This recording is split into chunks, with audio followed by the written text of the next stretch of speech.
Welcome back to the cinema sessions where time only exists as a construct as it's October in September.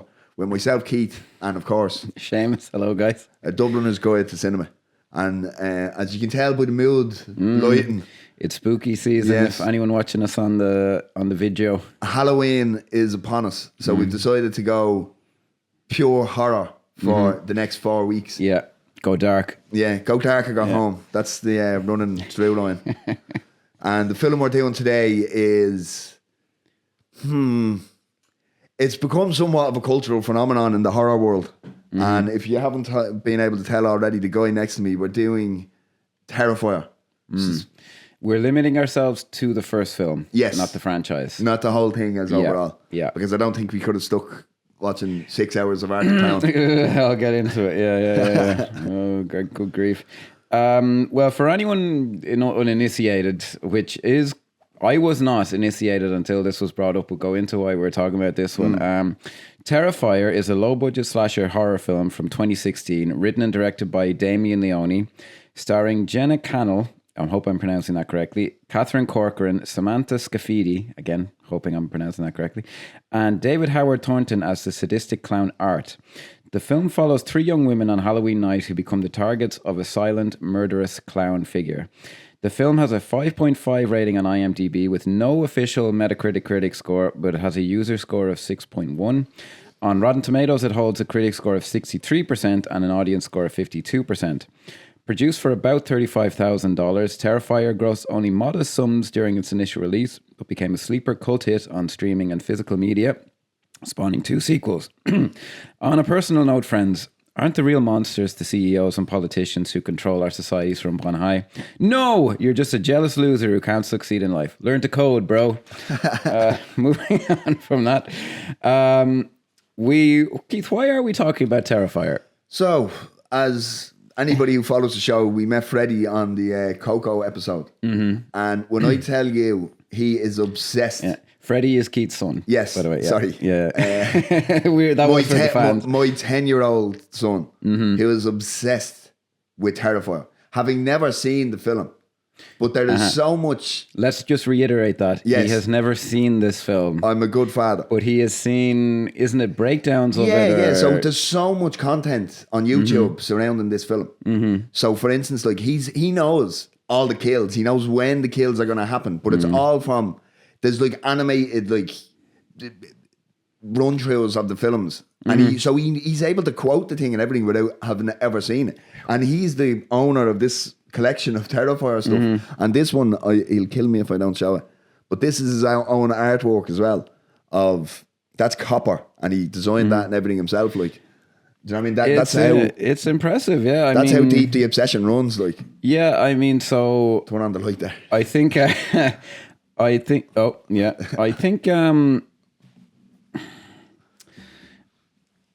to place myself in relation to this film was never going to have an easy time with me. No. I realize now if you'd asked me like in the abstract, are you a horror fan? Before I kind of went on a journey like last year when I did a review a day, I said, yeah, I'm a horror fan.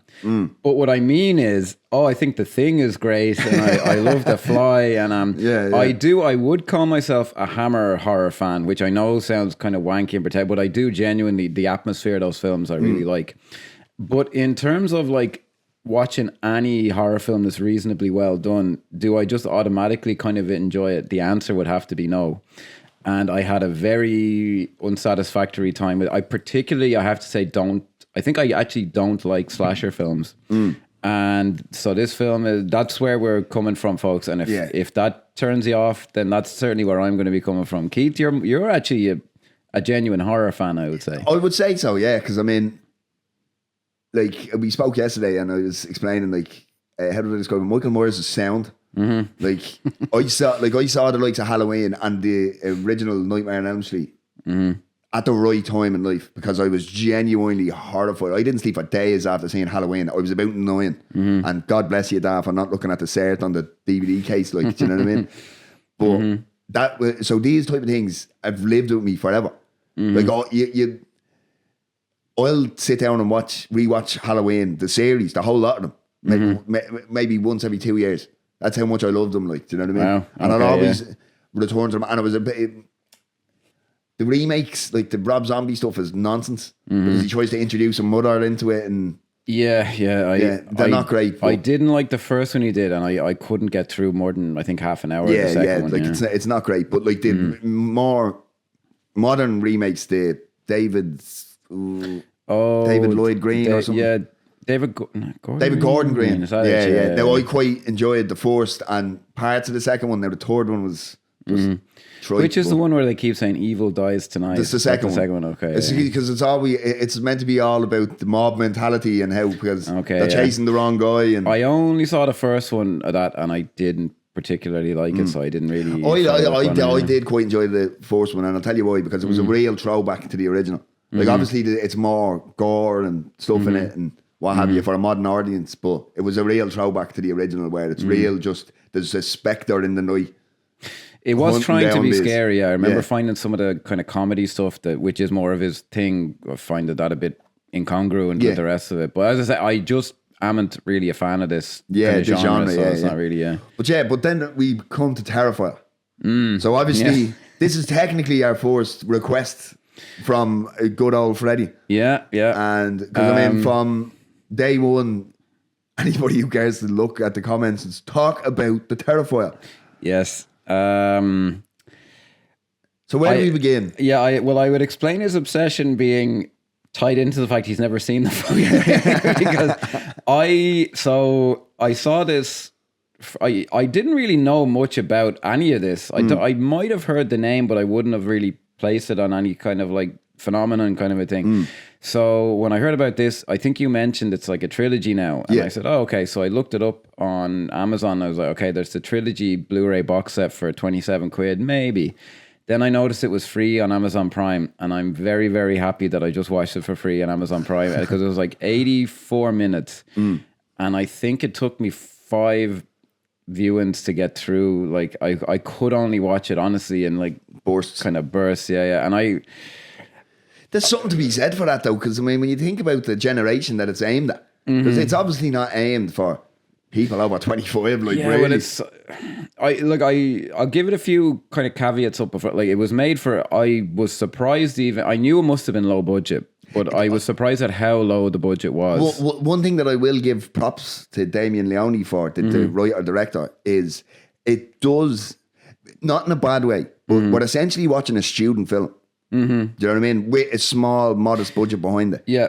And I have to give him props for that. There's only one bit of it towards the end, there's 2 bits of it that do point to they really had no money, which was the police show up towards the end, spoiler alert, and their outfits are pretty shit. And then the morgue scene. Oh my God, it's just a room in the warehouse. Yeah, like. There is a commentary track which I listened to, and he was like, yeah, people are saying this doesn't look good, but this is an actual funeral home thing. And I'm like, yeah, it's supposed to be a fucking morgue though, not the back room of a funeral home. You know what I mean? And it is very unconvincing, even though there's some reality to it. The sterile fucking environments, like, do you know what I mean? You would think, Now you could maybe make a point of they could have at least cleaned it. They could have got the clothes that are strewn around the back and all. They could have moved them out. It was just horrible. Like, I will say, so the film starts off with an interesting idea. I'm sorry, the reason, like, just to produce a film at all is inherently kind of expensive. So when I say it looks more expensive than I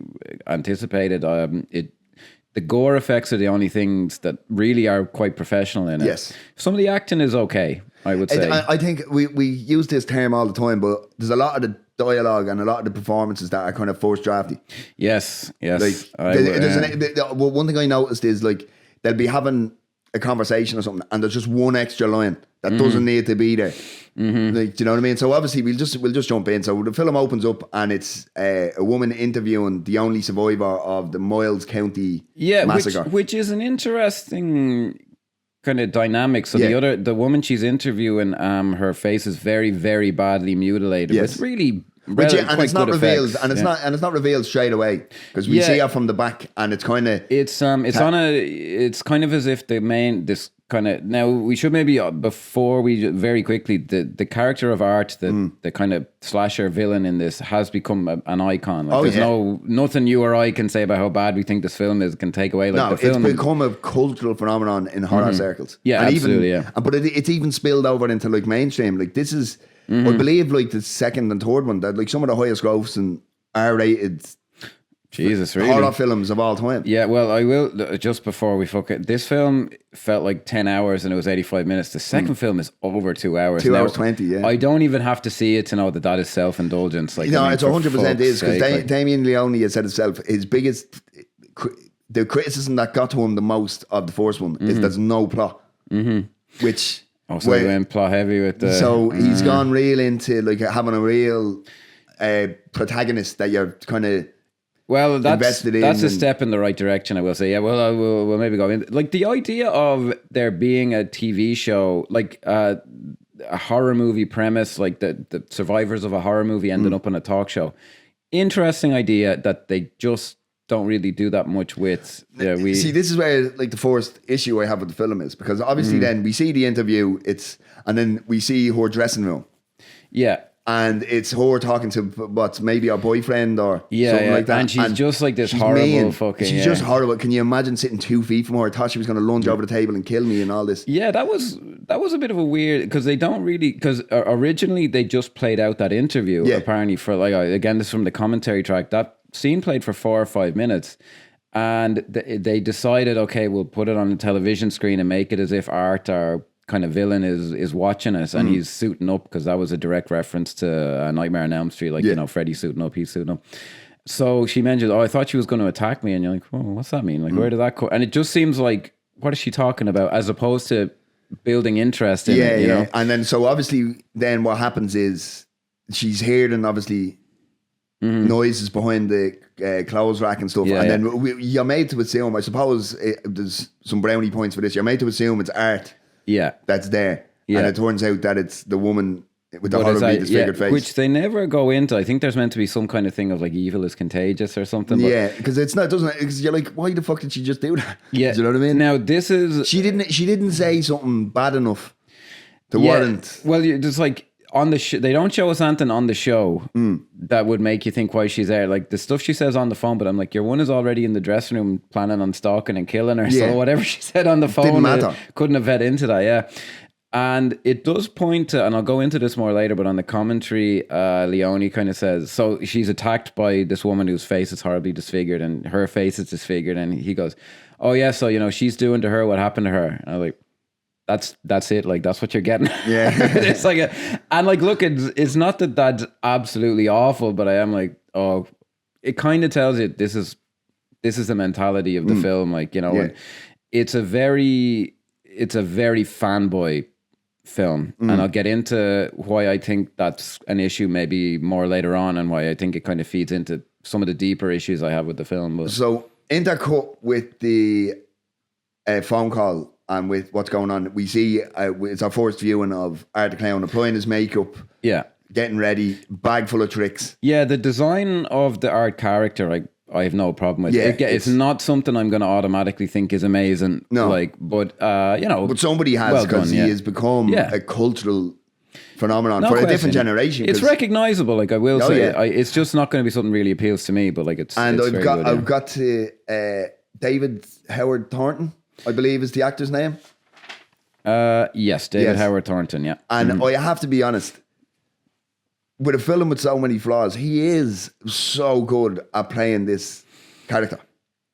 Yeah, I wouldn't disagree. It wouldn't be something, again, I'd be the wrong man to ask. To brings personality to a stone silent character is something in itself. It's a feat to be able to, because you kind of know who this guy is without. Yeah, they commit to it, like he does not make a sound. Like ever. There's times, obviously, the protagonist in it attack him, stab him, and there's not a sound, and that gives, because I mean, obviously you look at Michael Myers and he's famous, the boogeyman, devoid of everything, but there's humanity there because you can hear him breathing behind the mask throughout all the films, and that adds a layer of the stalking and stuff. Do you know what I mean?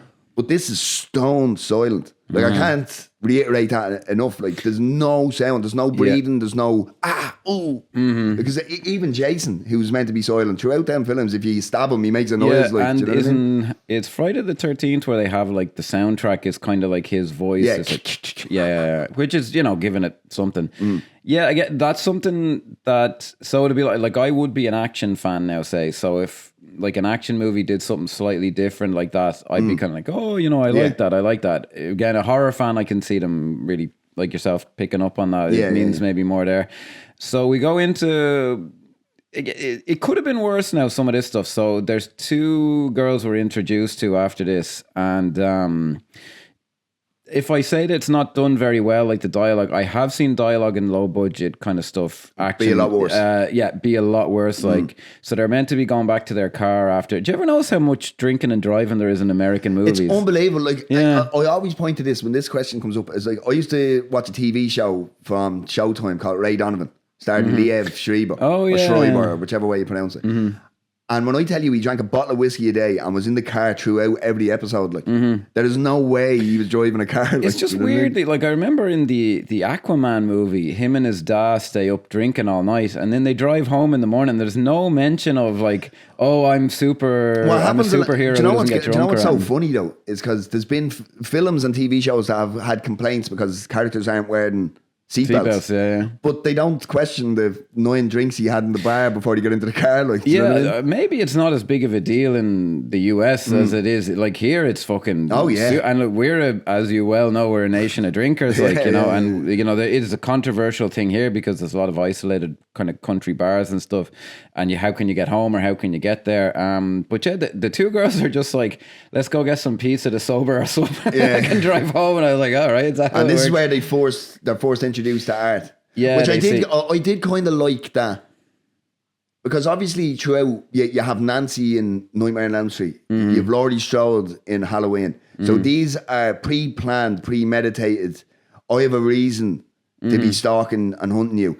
He just happens across these 2, and it's that I think that is I give a brownie points for that as well, because it's not a whole campaign of I must get these in particular. It's just they happen to be there. And they did say they kind of go back and forth on it now on the commentary track. So the director kind of said he mentions that like it's just kind of opportunistic, but they did kind of get into it then, and then the actor who plays Art was kind of like, nah, I think somehow like it would have happened. So there's, which I don't have I don't think it really cuts against your point. Like there's some kind of fate or destiny, as opposed to there being like a plot or a plan. He is just a lunatic. Like that scene actually is. So the dialogue with the girls is not great, but it's okay. It's functional. I've seen stuff in low budget where it is just like, oh, fucking. And there's a little bit of that, but and then one of them gets naked. Within well, which I wouldn't. But it's within reason. Like it sounds like we don't need to go down that rabbit hole. And the way it's filmed, where he is kind of far away, it's okay. Like there's some kind of atmosphere and building. There is, and because and there is something cold about it. He just stops. Yeah, and then obviously the horror movie can see they look back and he's gone. Do you know what I mean? And they set up how one of them, she's set up to be the final girl because she's the one. I think her name is Tara.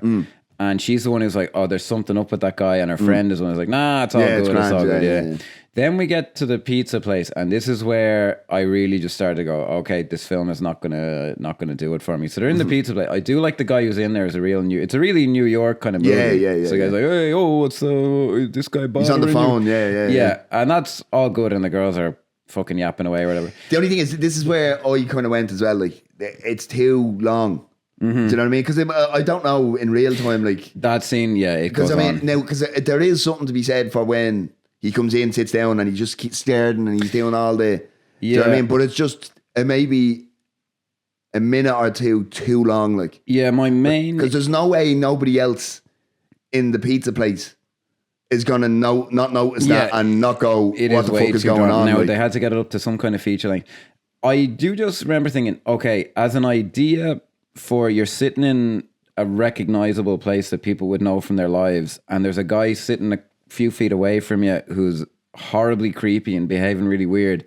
There's a lot of, if you had a really great director, and again, I don't want to be too hard on the guy because he had such a limited budget, but I thought, But it's not only that. This is why I said previously that we're essentially watching a student film, because this is obviously something that it meant something to the director, or he wanted to do it. He came up with this character, and he said, "Right, I have to do this," because this is actually based on a short film that he did 7 years previous. yeah, it's a real labor of love. Like, mucho respect. But I just felt like if he could have done something more with his direction, as in you feel that tension of you're in a space with a potentially dangerous because I remember I saw it was just a short film, and it was a part of like an LGBTQ kind of festival that was on, and there was a scene of like two gay characters in a takeaway, and like these kind of what we in Ireland would call knacker characters, chavs in the UK come in. It was based in the UK, and whatever way the person did it, you really just felt like you're in a chipper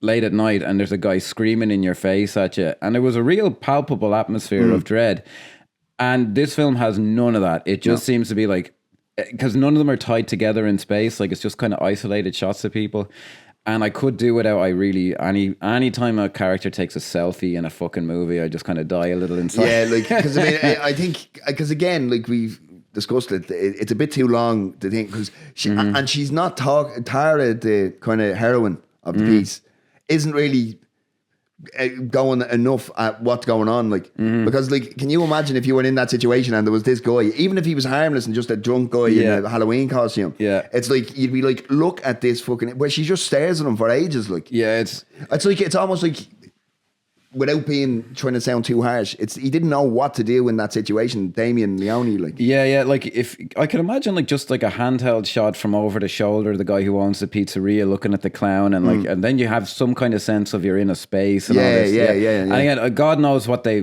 probably filmed it on like a prosumer camera, and he did. I heard an interview with him where he said, I had to color grade it myself, which is why it's so bad. And I'm like, all right, well, fair enough, mate. You did a mate. We've all been in that position where we're kind of jobbing on. And like fair doing enough. things that we have no right to. Mucho respect to the guy. He made a film that people react. A friend of mine who isn't a horror fan at all, I told him we were covering it, and he goes, "Oh yeah, I saw that. It was okay." And I was like, "No, it's not." And he goes, "No, it is. It's okay." I watched this with me missus. She was like, I enjoyed that. I totally enjoyed that. I was freaked out. Like, wow. Do you know what I mean? So you see, when I saw which fucking Friday the 13th is it, where fuck me, he's resurrected, like it's the first one where he's explicitly supernatural. They go to try and dig him up at the start, and is it 6? It's 5 or 6. I saw that when I was like 11, and it just scared the living fuck out of me, because I'd be like, oh my god, they keep shooting him and he won't stop. And now I watch it and I go, oh, they're doing that thing where he won't stop. Oh, how blah, blah, blah, blah, blah. That's just how I tend to watch things. If you don't watch it like that, and I don't mean to sound like I am super, because I am not. I actually kind of envy people who just see things and they're like, oh, well, I'm just reacting to people. Yeah. I can kind of see that. That's just not how I react to things anymore. You have to do something. And I can be scared in films, and I can be unnerved by them, and I can get really into them. It's a very rare thing now. That's why I have such an affinity for the slasher genre, is because I saw certain films at the exact right time I should have.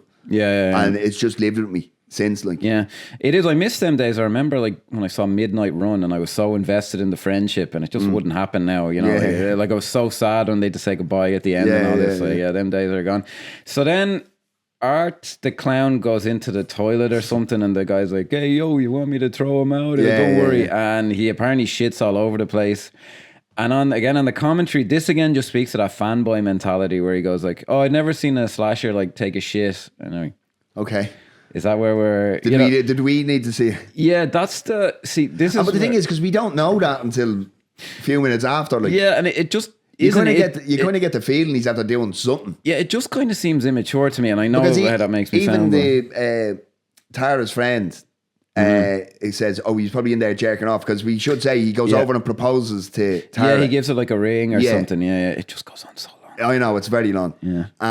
But so there is kind of funny bit of back and forth where he's probably in there jerking off, and there's just that, like that. I'm not angry at that. Do you know what I mean? That's okay. So he's shit all over the place, and the guy kicks him out, and the other guy has to clean it up. All right. But like the mentality of this, I just find it a bad place to start a movie from, where it's like, I'm a huge fan of this. And hey, I wonder, how does Mike Myers take a shit?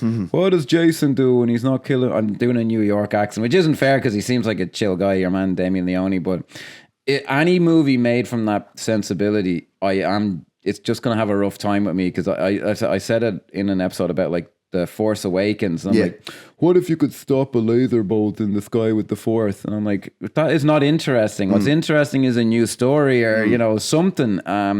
So like the fact there's a slasher villain who takes a shit, I'm like, you're not impressing me. Shania Twain would say that don't impress me much. So then the girls leave and we get the first the kills in it are well done. The prosthetics are very good. I give very much brownie points because we always talk about practicality, and these are 100% practical effects. Yeah. So it's either prosthetics on a real face or it's a fake head. Yeah, there is some CGI in the film, as low budget as it is. It was made in 2016 where that was more available. But yeah, it is a kill, like, because so obviously Art the Clown is kicked out, and then it comes back to the second guy in the pizza place, and he's cleaning up the most horrific state of diarrhea, and it's written in it Art the Clown or Art or something. On the back seat, on the seat of the toilet, it says Art or something like that. Fair play. And he's cleaning it up and he's doing the New York thing. You're paying me overtime. I want time and a half. Yeah. And he comes out because he's not getting a response from the guy. So obviously we know what's going on. Yeah. But he comes out and I did really... it wasn't a moment, but I thought it was really cool because he essentially makes him into a human pumpkin. Yeah, like a jack-o'-lantern. He has a bunch of which I assume they were CGI, the flames and all this. Yeah, I again just found myself going, I wish there was some kind of a directorial effort to make this seem like, imagine actually walking into a room and seeing that, whereas it is just he walks in and it cuts to it. Like, I mean, it's... And this is where, for too much, maybe. This is where I give the film props as well, because when the second guy who's been cleaning up the shit is killed, there's almost 2 long shots on his face where he's getting stabbed, like, do you know what I mean? And I can completely understand, especially way maybe a teenager or something would react to that. Because if you think of some of the classic slasher films, they're not as obvious in what, like, you look at the first Halloween and there's no blood in it. Do you know what I mean? Yeah, but he gets his hand cut off and then he gets stabbed in the face. And that is really the hand cut off thing. I haven't seen something like that since, do you remember the end of Primal Fear? The start of Primal Fear, where he cuts off the priest's fingers. That shocked me then, and this made me think of that, and it re-shocked me, it re-traumatized me. Like that stuff is fine. Again, it's not something that really gets me going or anything. Like it's well done. So I think, and again, this is part of the thing, the fanboy thing that I can get behind, which is a lot of those slasher films, they had to be R-rated, so they couldn't go too nuts. There's a famous Friday the 13th, I'm pretty sure, that's cut to bits, and it's really tame because they had to cut all of it out when it was released or whatever. And you know, this film does deliver on the gore. Like, like when you think of, I would still say The Thing is the masterpiece of this kind of thing. Like, and it will never, I don't think it'll ever be topped. The John Carpenter's The Thing. But, you know, in terms of like a visceral kind of a thing, it gives you what I found just the photography of it. The photography in this is terrible. Yeah. Like there's bits where like you can't even see the character's eyes because they're not lit up and stuff like that. So it's slightly let down sometimes. Yeah, a lot of lighting, because as we move on now, one of the girls needs to go to they return to the car, and it's been... The tire's been slashed, and this is where we introduce kind of the third main female character who's called up to say, hey, can you come pick us up? Which is Tara's sister. Yeah, and she's like, oh, okay, yeah, come out. I have a big test tomorrow, but... you know, her roommates come in and they're drunk, and she's like, oh, fuck this. Okay, and they obviously... I don't know if you said it, but Art has stabbed the tire. So they can't move. Art slashed the tire, and one of them, Tara needs to use the toilet. Yes. So she sees a guy coming out of an ill-defined space, like an office building. It looks like an office building, and the stairs and everything that come into it look like an office building, but then parts of it look like a fucking... It doesn't look like the building it is. It is apparently just a real building. I don't know necessarily that the exterior... matches the inside. Is the inside, but it's a real kind of a bit. So she sees a guy and she asks him, can he use the toilet? And I'll give him props. Like, the guy is kind of like, what's up with this guy? Like, he acts kind of suspiciously at times, and because, I mean, think about it. It's kind of interesting. Did you ever hear like, if that guy was in the pizzeria you wouldn't think that, but it's just a strange guy late at night, and your brain automatically fills in like, oh, there must. There's something up, and he's working at night. People are always suspicious of people who work at night. Night shift people are weird. Like, he was in there he's a pest control kind of. He's gonna bomb. He says, I'm gonna bomb the place because there's rats in there or something like that. So the blonde friend who is kind of set up as like the kind of giggly, goofy one. She's left in the car, and then Art just kind of shows up, and it cuts to black, or it cuts away from big them at scream that stage. So then we're back in the guy who let Tara in. The actress who plays Tara, I'm a bit hot and cold on her, just to kind of talk about her. She is, hold on here, that's Jenna Cannell, or however you pronounce it. She's actually, now she's very nice to look at. Give her points, major points there from me. She's pretty good in some scenes, but there are some scenes, especially I think the stalker scenes, where the fact she's a stunt performer as opposed to an actress kind of lets the film down a bit, because she doesn't have that sense of like palpable terror. But in like the dialogue scenes and all that, she's quite functional. Good. Yeah. So she's in there. The guy is kind of just left her. Okay, do you remember how to get out? You know, you can take your piss in here, and then see you later. And but again, we talk about this where writers, when someone's writing something, they forget how people act. I'm not sure your man would just go off and leave her in the fucking... like how long is she going to be in there? It's dangerous work that he's doing, like, do you know what I mean? Yeah. If I don't make sure you're out in this building and I start setting off fucking chemicals, like, do you know what I mean? Or also I don't fucking know you, like, what are you up to in here? Like, and I... Because he kind of disappears for way too long from here, like, do you know what I mean? He just never seems to question, like, where she might... And he seems to have his fucking headphones in, and you're like, oh, geez, you're very trusting. And I wish she had played it more like she actually needed to take a piss most of the time. Like, that's a bit of a pet peeve of mine. If you're supposed to have to take one, be acting like you have to take one, you know? So if I remember right, there's a homeless woman. Yes, that she comes. A very, very beautiful, well kept homeless woman who's a bit off her rocker with her plastic baby. Has I found that was a bit obvious. Like she has a doll that she calls her baby or something like that. And you want to kind of get scared. Then basically Art the clown is just in there. And we forgot that already. When our blonde friend was sitting in the car, it's on the news that there's been a murder in a pizzeria. Yeah. And I thought this was stupid now. And the film doesn't do a lot of this, but it goes, be on the lookout for a man in black and white clown makeup, blah, blah, blah. And her friend goes, huh. And she pulls out her phone and looks at the photo. And I'm like, you couldn't fucking remember that. Would you fuck off? Like, and then he shows up and it kind of cuts to black. He stalks your one and stabs her, what to me looked like in her ankle, like her Achilles tendon. This is Tara now back in the stalking thing. Now, one thing I will, again, give some brownie points for us, because I totally agree with you. The actress playing Tara doesn't really have that depth of emotion to be able to really elevate the scene. Yeah. But there is something about the stone silence, because if you notice, there's not even footsteps or anything as he's walking around. It's not like he's walking into a puddle or you don't hear them big boots cracking off the ground. Yeah. And there is something about the stone silence of it, which I don't think is executed as well as it could have been, because this should have been a real, I have no idea where this guy is, whereas a lot of it is she can see him under the car, and I think it should have been, I have no idea where this guy is. Yeah, that could have been interesting. Yeah, like I think it would have added to the stakes of it. Do you know what I mean? Yeah, because as long as you can see him, you're fine. Do you know what I mean? Yeah, I'll give the film, like, for the stalking things, it doesn't make any like horrible errors. So now they go on. We are not doing justice to how protracted they are. They go on way too long. Because, like you said yourself, they're trying to make a feature length here. Like, do you know what I mean? There is one moment, I think it's after he stabs her, where there's one moment that I thought, this is really stupid, where he kind of she's hiding behind like a car, and he walks over, and he's basically he has to turn his head like 90 degrees or whatever, and he'll see her. And for no reason at all, he doesn't. And I do remember, come on now, that is just stupid. Oh yeah, like, when she's at the... he would just look... And it isn't... There's no logical reason he wouldn't. She throws a nail or something. It's just before that, And he turns around the opposite way, rather than the way his body position would say. Like, where he's standing, you're like, okay, you just look...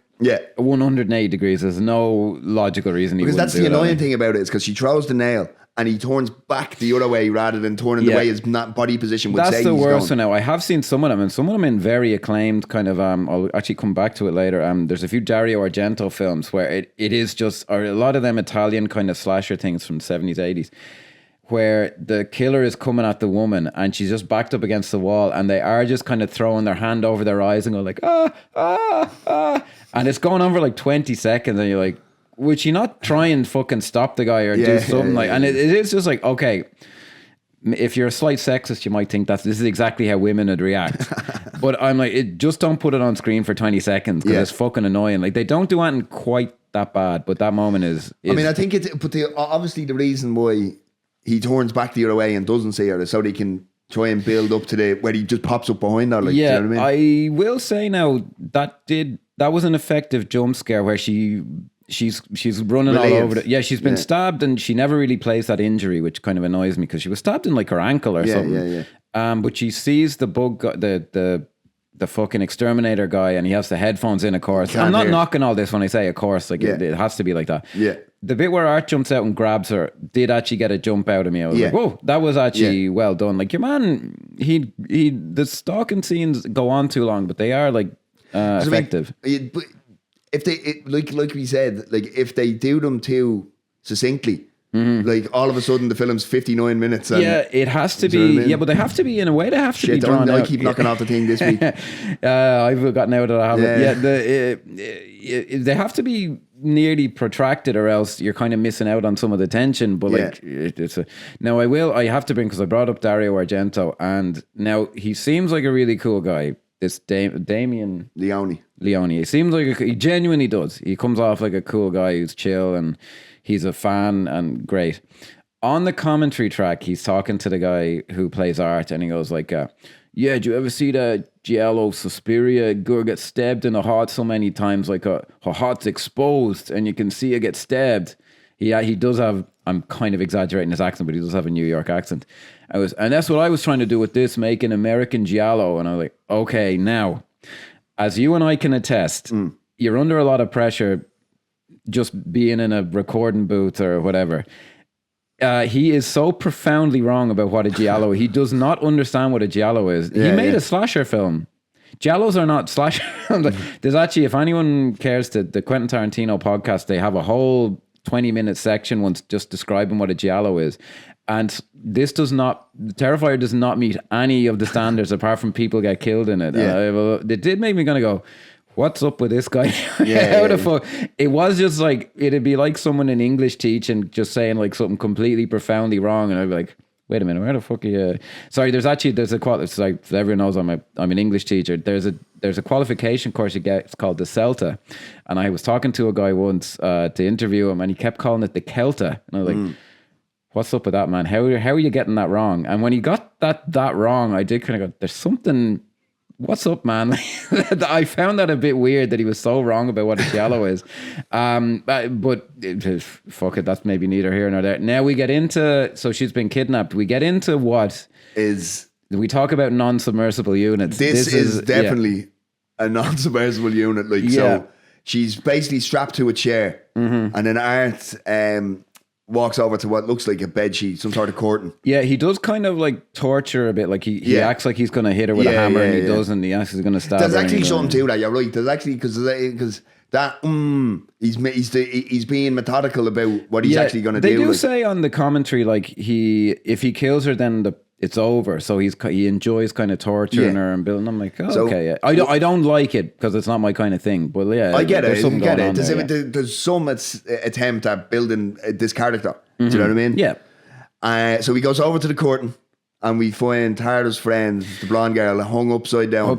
Spread eagle, I think is the term. Yeah. Legs spread. Yeah. Which can't be good. And I have to say, honest to God, because I remember Freddie telling me that there's this big, gross scene. Yeah. And I told him, don't tell me what it is. Okay? And so I wish he kind of did. Because he walks over and he picks up what can only be described as a rusty blunt hacksaw. And he does, I'd hate to sound like a fucking pearl clutcher, which is something we're saying a lot this weekend, but I did find, like, he cuts her, she's wearing underwear and he cuts her, cuts them off, and I was like, the guy would say, you're not supposed to enjoy it, and I'm like, yes I am. I'm supposed to enjoy this. Sorry, mate. You're like, not, you know. but it did disgust me. Now the thing is, That's what I mean is, just so I'm clear, I did not enjoy it. I was just turned off, and I was like, what he the pulls fuck, off man? the thing. Now I was thinking in the immediacy, right? So basically, what happens is he pulls off the things and he cuts our gate the head. Yeah. Vagina the head for the algorithm. Yeah. And it's graphic. It is.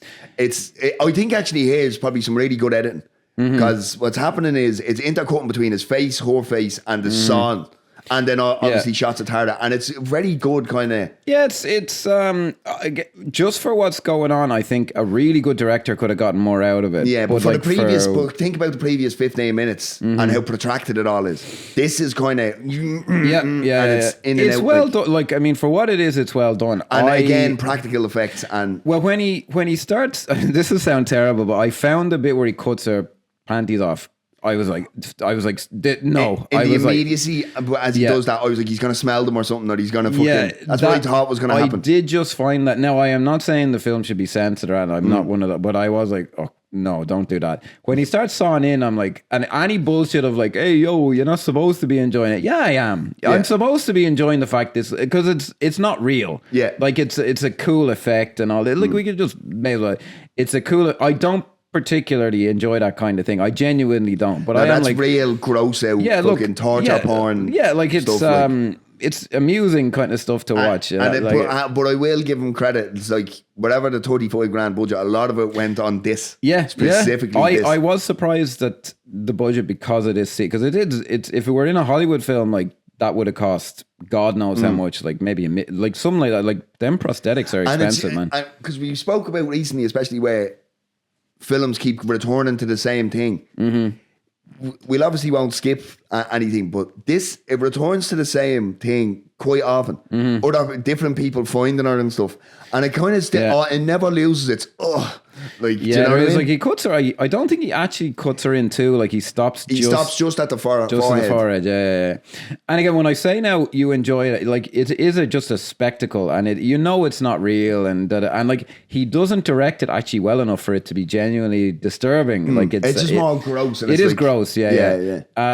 So look, fair play. He knew it was a big set piece thing, and it's probably going to go down in history. Now it's well done enough. And it does. Fair play, and fair play to the actors for fucking signing up for it. Yeah. But you get fucking actors to do anything. That's again. The other thing was I was like, Jesus, how much did they pay these poor women? Like, probably Jesus not a lot. Christ. Yeah, probably paid food and travel. Like, I know. Yeah, fair fuck store. But I'm always, God bless the young upcoming actors, and I want to take this moment for a public service announcement. Thank you so much for allowing me as a director in film school to put you in some mad situations and doing it with a smile on your face, and you will forever be appreciated. Doing it for the art. Yeah. So at this point, and I don't have a problem with this, I did kind of half wish that Tara had found a more clever way out of the chair, but she just kind of pulls one of the arms up, which is fine. Like she has to kind of get out, and the payoff is not what you might expect. But here's again something that I don't think maybe a more experienced director would have dealt with better. She takes too long to get out of the chair for the distance away that art is. Yeah, there is some of that. Yeah. Like so, she'd be caught essentially. And he doesn't edit it or do it well enough to make it believable. Yeah, it's not horribly him a while. bad, but it is noticeable. Like, oh, come on, man! She should hurry up, or he should hurry up. Yeah. So she escaped, and then she starts beating the shit out of him. And this is where the mentality of the people making it again just intrudes on my enjoyment of it. So she gets the upper hand on Art, and she's like beating the shit out of him and all this, and so just when she's about to, there were moments where I was like, what are you stopping hitting him for? Like, would you fucking hurry up? She's kind of about to land a kill and blow on him, and he pulls out a gun and shoots her.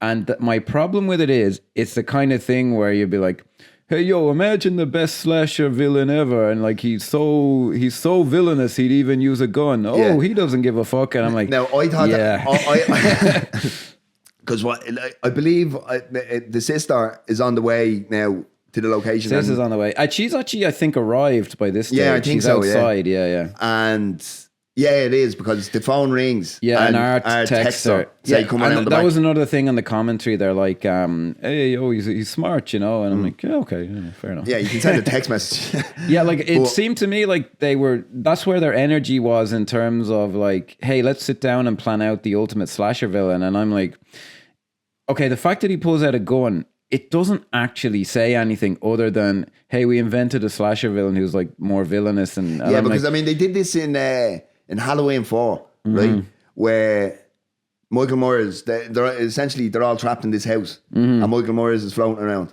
But I can't remember if it's a police officer or one of the girls has a shotgun, and so after the melee, Michael Myers manages to get the shotgun. And I remember watching that as a fan, as a young teenager, and going, oh, he's going to shoot her. I'm getting really excited, but he doesn't. He stabs her with it. Okay.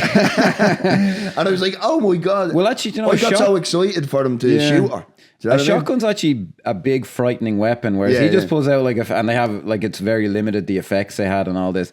It just strikes to me as someone going, hey, do you know what would be cool? As opposed to in Halloween, the first Halloween, which everyone kind of agrees is the granddaddy of them all. I know it doesn't maybe stand up to modern eyes because it's not very violent, but he represents something like this unstoppable force and all this. I'm just like, this guy's just a fucking arsehole with a gun, and it just, as someone who's not, I can see someone being, oh, hey, they did something different and I like slasher films and that's different. I can see it appealing to be, for me, I am I wish you'd done more with that. And it should be said here as well, it intercuts with the homeless woman again. And she can hear the screams and... Yeah, I don't know. I find it difficult to I mean, I know she's just in there because they need someone else to kill. Yeah, exactly. yeah. And so that's exactly what happens because he riddles Tara with bullets. Yeah, this is again. I just found it drawn out as opposed to doing anything. But see, what it kind of pissed me off here as well. The practical effects are so well done in just about every. Tara gets shot in the face, right? And she's shot in a place in the face where you can. It's understandable she'd still be alive. She's shot in the cheek, and he goes off. But there's no blood. There's not this. My other problem is he shoots her in the face. He's run out of bullets. He goes off, and it takes a long time. He goes off, reloads the gun, and then he just comes back and shoots her 6 times in the head. And I think I'm supposed to be like, oh my God, it's the main character, but it just because the film is a little bit amateurish. It just kind of came off as, this guy doesn't know how to make a movie, or they're doing the hostile psycho thing or whatever. Did you hear a bit of a rumble there? What was that? Don't know. Sorry, folks. But it just wasn't working for me. I was like, okay, I'm supposed to be kind of surprised that she's being killed off, and I just find it being like a fanboy going. And again, because obviously she gets shot in the face the first time, he goes over and reloads the gun, and then when it cuts back to her face after all the shots, the actual effect of the hole is pretty good looking, but there's no blood coming out of it as it should be. But then when he goes back over and reloads and then riddles her, and then it cuts back to her face, it's so shocking looking. Yeah, again, I mean? Not in does that well, yeah. No, don't get me wrong, I didn't go it wasn't like that, but the image was really well done. It was covered in blood and her face is mangled yeah. This again is maybe where in some of the, if it had been a better actress, with all due respect to her, you might have felt something a bit more. Like we were talking about a few episodes back about The Usual Suspects and how on the page maybe the characters don't seem that amazing, but the actors brought something to it.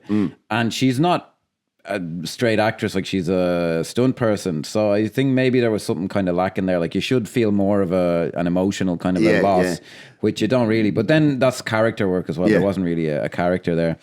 So then, for an unbearably long period of time, the homeless woman, she tries to... She Have you ever felt a mother's touch? Yeah. So she tries to... And you could kind of say it's an effective scene. She finds the exterminator guy and she just sounds nuts. And he's like, oh, what the fuck? Get away from me. And she tries to relate to Art the Clown. Now, the actor who plays him said, I think there was a moment of vulnerability there because she lets her touch him. And she is like, have you ever had a mother? Because, he steals her baby, her doll that she thinks is her baby. Yeah. And again, this is kind of the thing where I can see the director, I've never seen a slasher, listen to someone who was trying to be kind to him before. Well, I've seen that a million times.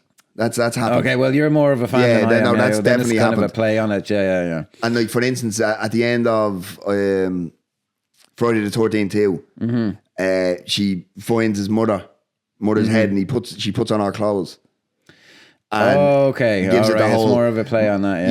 Yeah. But he allows her in because he loves his mother. Like. Maybe we should do one of those films because I have a whole crackpot theory about how the Friday the 13th films has a huge amount of parallels with how the Christian religion developed. But that's for another time, folks. Okay, that sounds interesting. Yeah. So we'll put a pin in that. So what happens? So the girl's sister has arrived. I can't even remember the character's name, but her sister now has arrived. She essentially becomes kind of the main character from this point on, which is again just a problem. But so Art has not killed, but has mutilated the homeless lady. She's cut. So he cut her hair off, scalped her, and cut the skin off her breasts off, and has put them on himself, not over the clown costume, over himself. No, he's naked. Yeah. Which should be more weirding out and shocking than it actually is. And the thing that annoys me here, right? So she's scalped, so it's the top of the head. Yeah. But he has a full wig on. Yeah. So it's not, do you know what I mean? Yeah, apparently, so the character just happened to be in some short films and just became more popular. So again, they kind of kept, and it started from the idea, wouldn't it be weird to see him in a wig? Well, he wouldn't wear a wig, he'd scalp someone, and he wouldn't just scalp someone, he'd do this, and he wouldn't just put it over the outfit, he'd put it over himself. Okay, yeah. But I just find myself going, okay, this is not really doing it for me. We've spoken about the protracted stalking scenes and stuff. There is some genuine uncomfortability of seeing him walking around, because he is walking around differently than he is as the clown.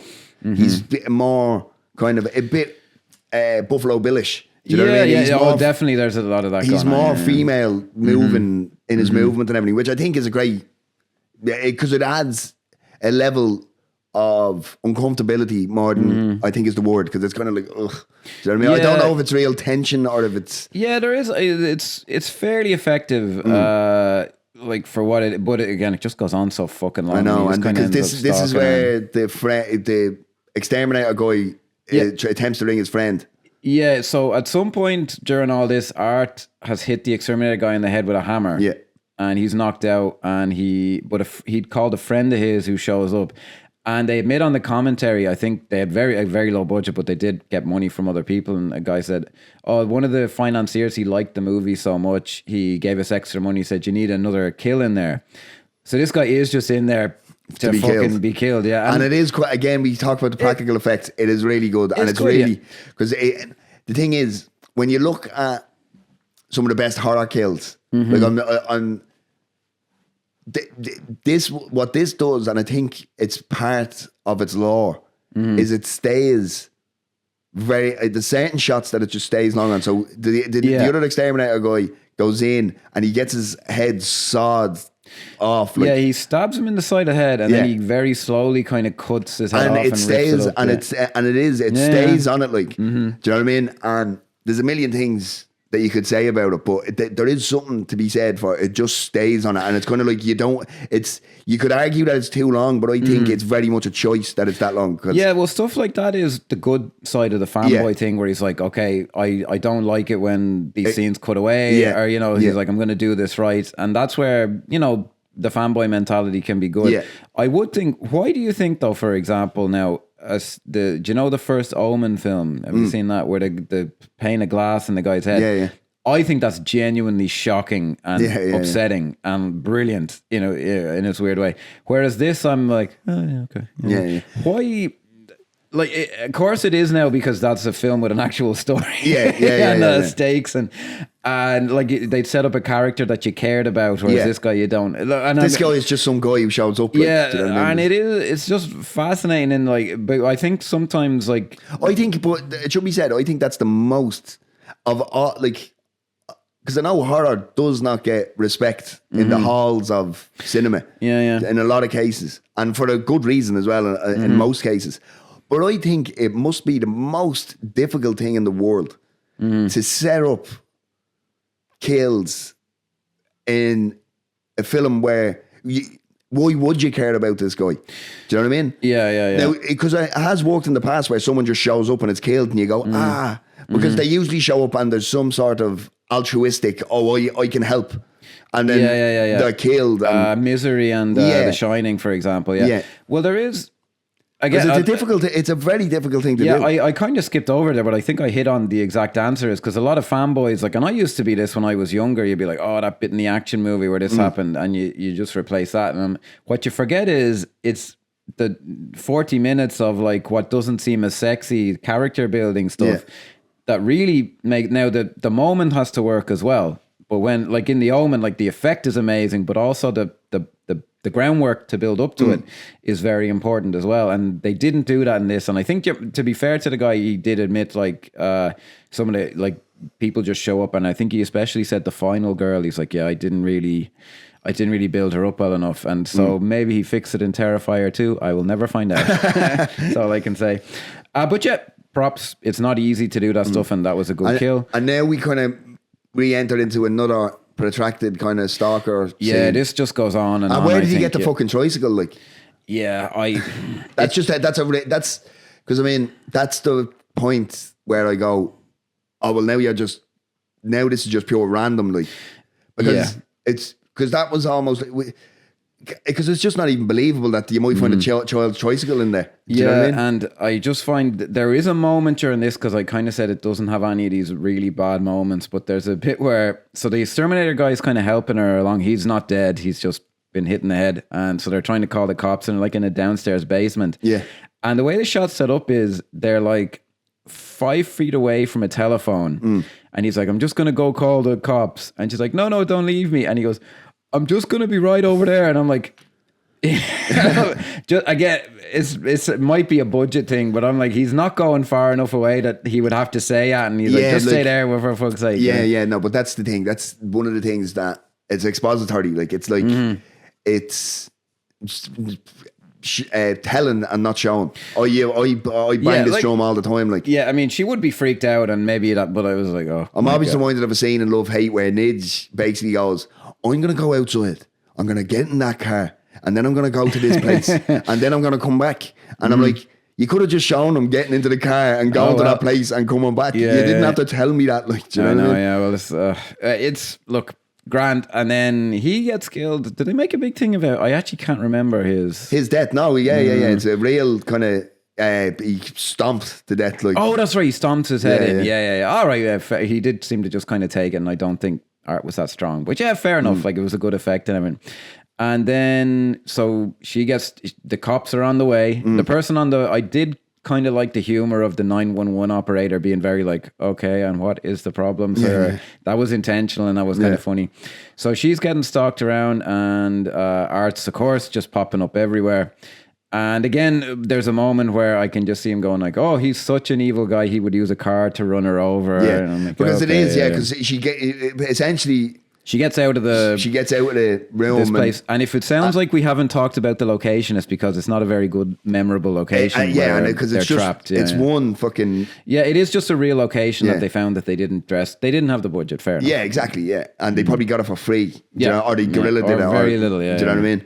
But so essentially, the door is chained, but she might be able to squeeze out. So you think, oh, here's the big. She's gonna get away, and then.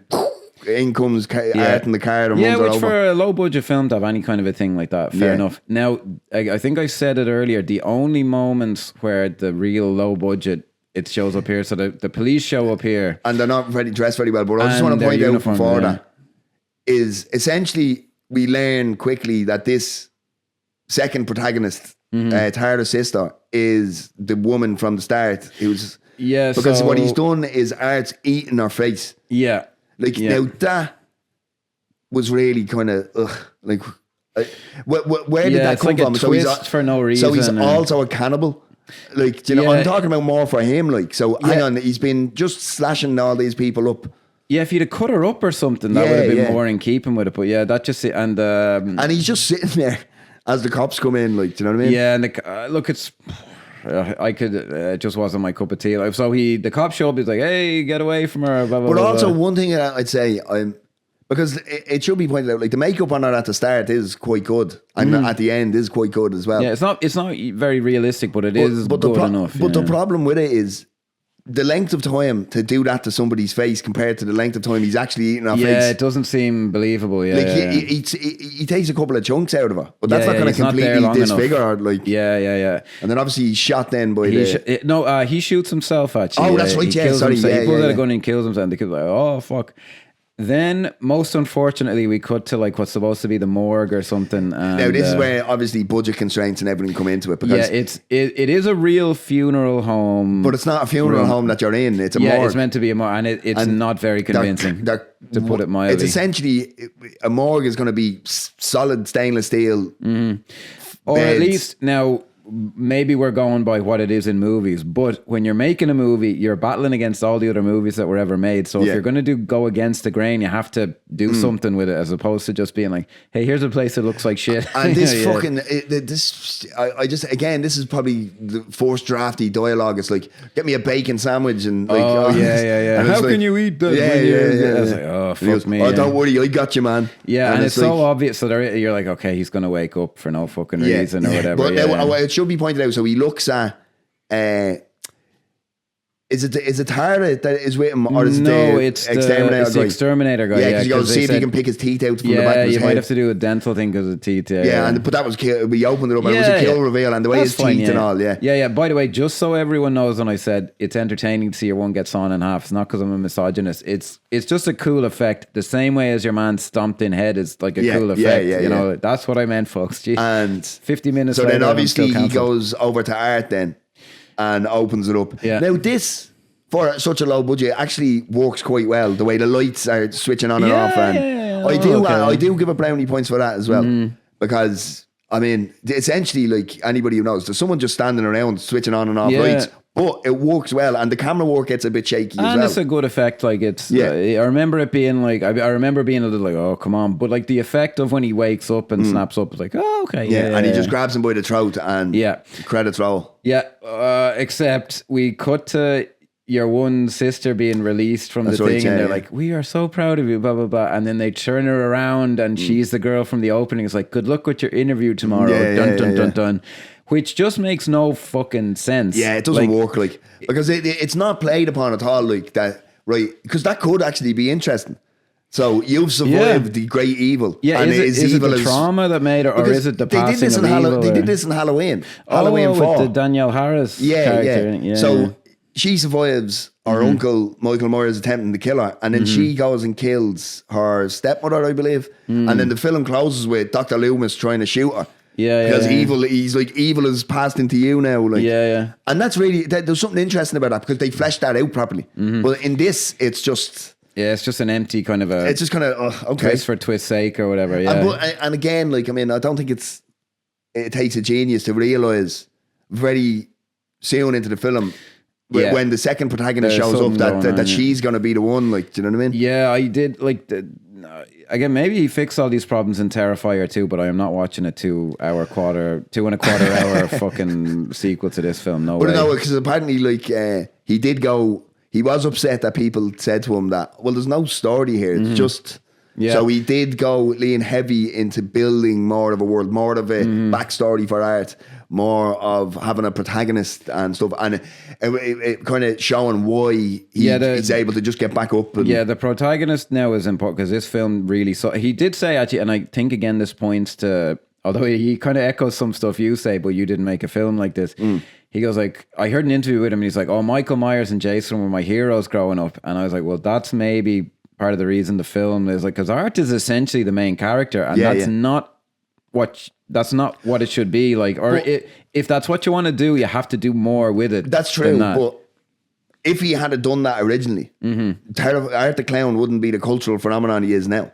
I don't believe that for the second, like, do you know what I mean? So it just kind of, maybe it wasn't his intention or anything like that, but he has made this guy that will go down. No, love him or hate him he's hit on something. Like, it is the iconography, to be really pretentious, of the character. I can't knock that. It's not my thing, but I cannot knock it. But as a film, I can completely knock this, and but again, what was that film where it was all, it's like the point of view of the killer, isn't it? In a Violent Way or something like that. It's something like that. that film to me, and people were like, "Oh, have you seen this? It's interesting." I will never watch that film, and it's not that I'm saying it's terrible. I'm just not interested. I am just not interested in like the serial killers, the story, or the background of a character that scares me. Fine, but I don't want them to be the main character. It doesn't make any fucking sense, and that's why I remember being really. This guy would have been a huge horror fan. He was talking about, I actually really like the Rob Zombie horror film because the Halloween film, because he gave him a realistic backstory. But that's what I'm saying, because the whole point, he missed the point of Michael Myers. And that's why that pisses me off, because Michael Myers, it wasn't abused, he didn't have an alcoholic stepdad. He was just evil incarnate. He had evil in him. That was the whole point. That's what's scary about it's it. It's the boogeyman. You can't kill the boogeyman. Yeah, but that guy... because I remember, and they have that little guy, that young fella, the blonde-haired young fella, he's in Hancock as well. He plays a French kid, and it's just ridiculous. I hate that kid. I almost hate him as much as the kid from Volcano. Like, ouch. I hate him. Because he just ruined Michael Myers on me. And not only that, it's the first 40 minutes of the remake. It's the backstory. And it's him talking and everything. The whole point was he didn't talk from 6 years of age. Like, I know, yeah. He just stopped one day. Yeah, well, people would say, like, the guy's argument was something like, this is more realistic. And I was like, well, I don't want it to be. I want it to be something supernatural and scary. I like the idea that this kid just devoid of everything. Yeah, I find the scariest bit watching the first Halloween is where Loomis realizes he's escaped and he's so freaked out because he's like, you don't understand what this guy is. That's scary. Like, the one thing that I hate about that is but he drove the car. Who taught him to drive? I don't know. Maybe somebody taught him to drive. I just remember about it. But I just remember being genuine, like, because the stakes. A great actor as well. Donald Pleasant, brilliant. Yeah. And he's another one, because I mean, obviously, Michael Myers gets all the plaudits, but the fact that Dr. Loomis stayed in that franchise all the way up. Yeah. Now, I mean, even me, as much as I love the Halloween franchise, and I mean, I love it. Like, I mean, I love Halloween 1, 2, I love 4, I love 5. Now 6, where it turns out that it's Paul Rudd one, is it? Druids are actually secretly.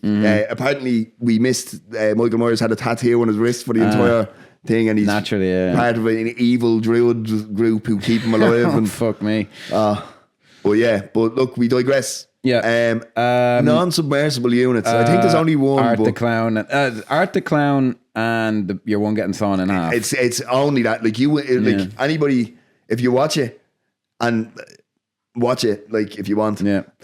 You could watch a compilation of the kills. Yeah, I would have to say. But to be honest, it is something that you will never forget witnessing. And I hope that you've gotten to see it before you've heard us talk about it, because it will make you go, oh, I don't want people going into it knowing what happens. Do you know what I mean? And like, look, I've been hard on the guy. When I'm doing his accent, I don't mean to be so hard on him. He does seem like a cool, chill guy. I just have an issue with the way he approached the film from the real Uber fanboy kind of a thing. Now, so it's time for a rating.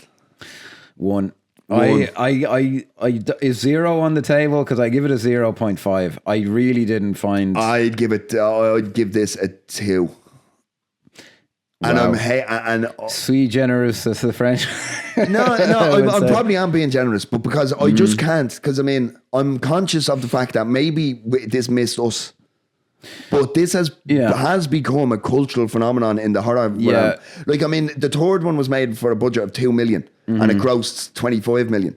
Like, the second one was made for a budget of 250k and it grossed 15 million. Like, these are finding an audience. No, people, do you know what I mean? They're out there, yeah. And even this was made for 35k, and I'm not sure. I don't know what the box office numbers for the original are, but I don't know if it was released much, but it's made tons of money, I'm sure, on streaming and like Damien Leone. He can sit here and get angry at us slating him, but he's a very rich man today because of Art the Clown. No, and I am not just being contrite or whatever when I say I saw an interview with him and I listened to the commentary. He seems like a very genuine guy who's very, very passionate about horror films. I know if he ever happens to listen to this, I do have a huge amount of respect for him, but when you get into something so indie, there's a chance that someone might actually listen to it. Like, his direction on this film, he may have gotten a lot better, leaves a lot on the table of what I think actual horror could have been, but I can't not. He did the effects himself, and they're excellent. Yeah, they're brilliant.